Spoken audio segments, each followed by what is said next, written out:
ઓમ નમો નારાયણ. હું અરુણાબેન પી ગોસ્વામી સુરતથી તમારું સ્વાગત કરું છું અરુસ કિચનમાં. તો આજે આપણે બનાવશું મિક્સ ભાજીના ભજીયા.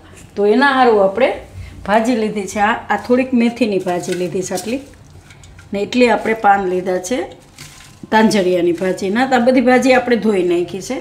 અને એક વાટકો આપણે લીલા ધાણા લીધા છે, અને 2 આપણે લીલી ડુંગળી લીધી આ રીતની, અને થોડીક આપણે પાલક લીધીશ આ રીતના પાંદડા થોડાક, બધું એક સરખું જ લીધું છે આપણે. અને આ આપણે લીધીશ થોડીક ફુવાદાણાની ભાજી, સુવાની ભાજી જે આવે એ. અને મરચાં તો થોડાક આપણે મરચાં લીધા 6-7. તો તમે તમારી તીખાસ પ્રમાણે મરચાં નાખી શકો એમ, પણ આ બહુ તીખા નથી એટલે થોડાક વધારે લીધા. લીંબુ જોહે આપણે, મીઠું જોહે સ્વાદ પ્રમાણે, થોડોક આપણે ખાવાના સોડા, અને અડધી ચમચી જેટલો અજમો લીધો છે આપણે, અને હિંગ, તેલ જોહે, અને પાણી જોહે. તો પહેલાં ભાજી બધી છે એને આપણે સુધારી લેવું આમાં. તો આમાં લીલા ધાણા નાખી દેવું.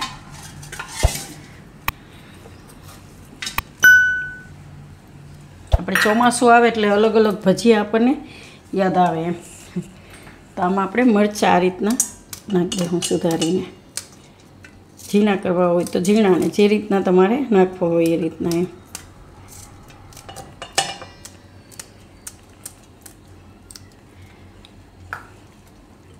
તો મરચાં આપણે સુધારી લીધા. હવે એમાં આપણે આ ડુંગળી સુધારી લેવું.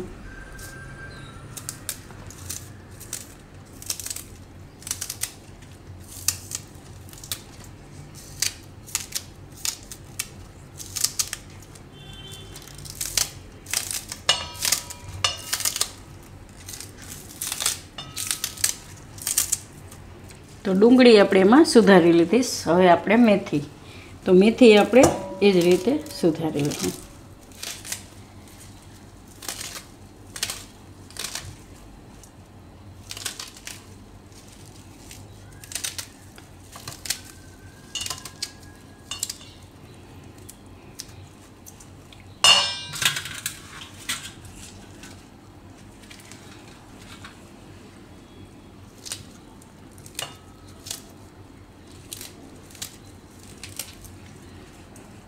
હવે આપણે આ તાંજરિયાના પાન,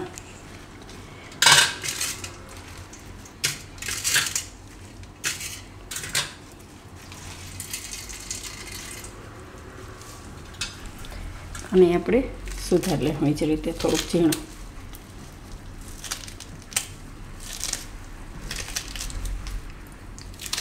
તો આપણે તાંજરિયાના પાન આ રીતે સુધારી લીધા. હવે પાલક, તો પાલકને આપણે એ રીતે સુધારી લેવું.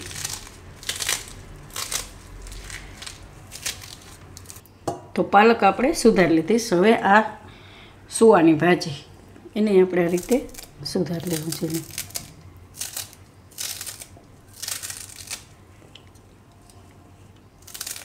એકદમ મસ્ત સ્ટ્રોંગ ફ્લેવર આનો સુગંધ હોય છે.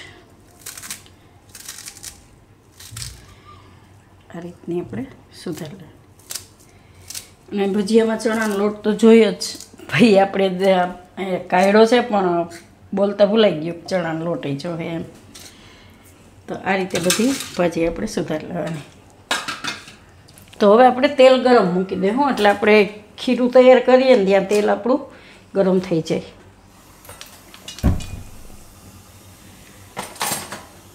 તો આમાં આપણે હવે બીજા મસાલા નાખી દેવું. તો અજમો નાખી દેવું, અને હિંગ, અને મીઠું સ્વાદ પ્રમાણે. હવે આમાં આપણે લોટ નાખી દેવું. તો લોટ આમાં આપણે જેટલો જરૂર પડે એ પ્રમાણે એમાં નાખવાનો છે. આપણે 1.5 કપ જેટલો લોટ લીધો છે, અને ચારીને લીધો છે.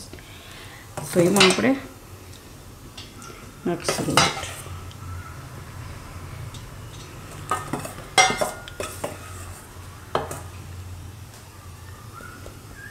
તો એને આપણે થોડું પાણી નાખીશું અને મિક્સ કરી લેવું.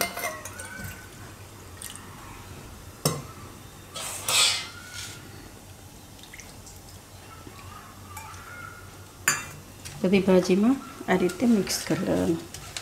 થોડું થોડું પાણી નાખતું જવાનું ખાલી.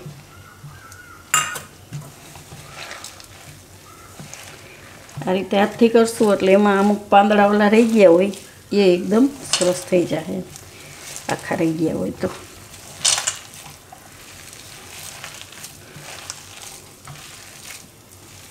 ને આમાં તમારે લસણ નાખવું હોય તો લીલું લસણ નાખીએ એનું એકદમ સરસ આવશે ફ્લેવર.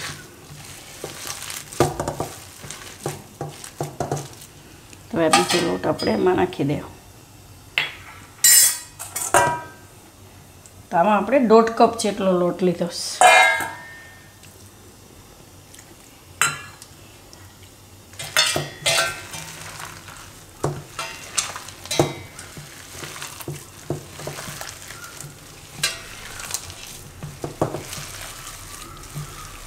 તો આ રીતનું આપણે બનાવવાનું. હવે તેલ જ્યાં સુધી ગરમ થાય ત્યાં સુધી આને આપણે રાખી દઈએ.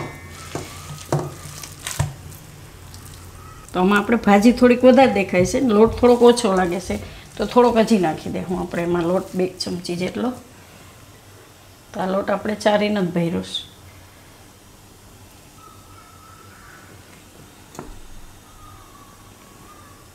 બસ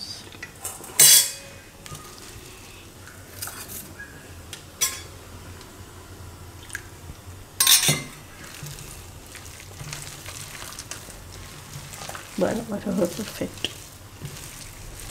તો આ રીતનું આપણે જોઈએ. ટોટલ લોટ આપણે 1.25 કપ જેટલો થયો. 1.5 કપ પહેલાં લીધો હતો ને આ અડધો 2 ચમચી મોટી હતી એટલે એટલો એમ, એટલે અંદાજે 1.25 કપ જેટલો લોટ જોઈએ. તો એકવાર તેલ ચેક કરી લે હું આપણે. તો હજી થોડીક વાર છે તેલને, ત્યાં સુધીમાં આપણે આમાં બીજું બધું નાખી દઈએ.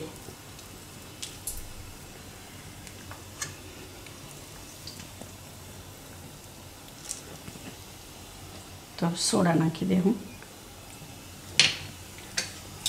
એની ઉપર લીંબુ, તો અડધું આપણે લીંબુ નાખીશું.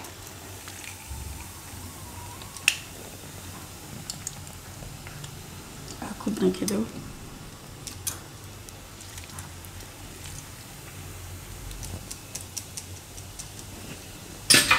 અને મિક્સ કરી લેવું આપણે.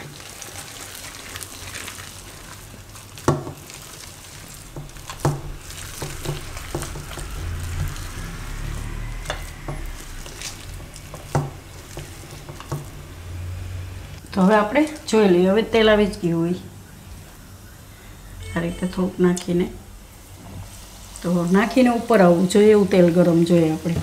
તો તેલ આવી જાય એ રીતે ફૂલ એટલે ગેસ ધીમો કરી દેવાનો. હવે આમાં આપણે પાડીશું.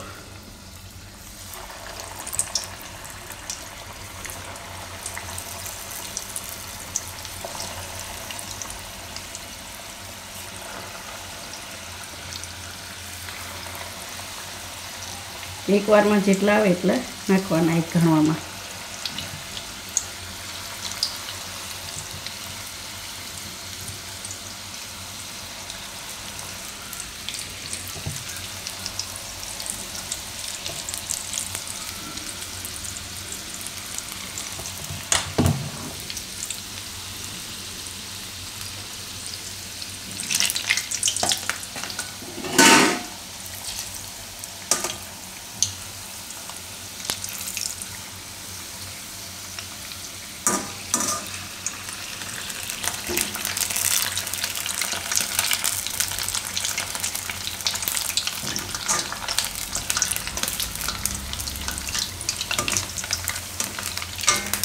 અને આપણે થોડીક વાર પકાવી લઈએ. હું તેલમાં એમાં જ ગેસ આપણે ધીમો જ રાખ્યો છે. જ્યારે આપણે આમાં ભજીયા નાખ્યા ત્યારે ગેસ વધારે હતો, તેલ એકદમ ગરમ રાખવા માટે. તો આપણે તેલ ગરમ થઈ જાય એટલે એને ધીમો કરી દેવાનો એમ. નકર પછી શું છે કે તમે એમાં તરત લાલ થઈ જાય પણ અંદરથી કાચા રહે એમ, એટલે પછી ધીમું કરી દેવાનું. પેલા નહીં ખાતા એને કાઢી લેવું આપણે.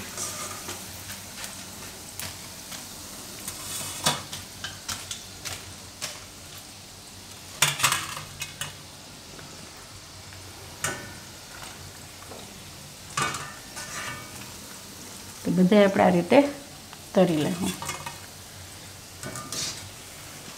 તો આપણે બધાય બનાવી લીધા છે. તો 3 ઘાણવા થયા.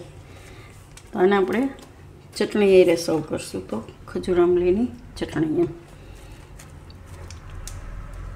તો એક આપણે ખોલીને જોઈ લઈએ. એકદમ સરસ થશે.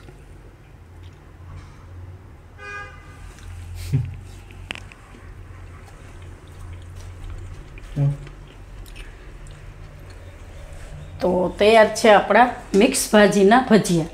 તો જો તમને મારી આ રેસીપી પસંદ આવી હોય તેને લાઇક કરજો, શેર કરજો અને મારી ચેનલને સબસ્ક્રાઈબ કરજો અને બેલ આઇકન દબાવવાનું ના ભૂલતા.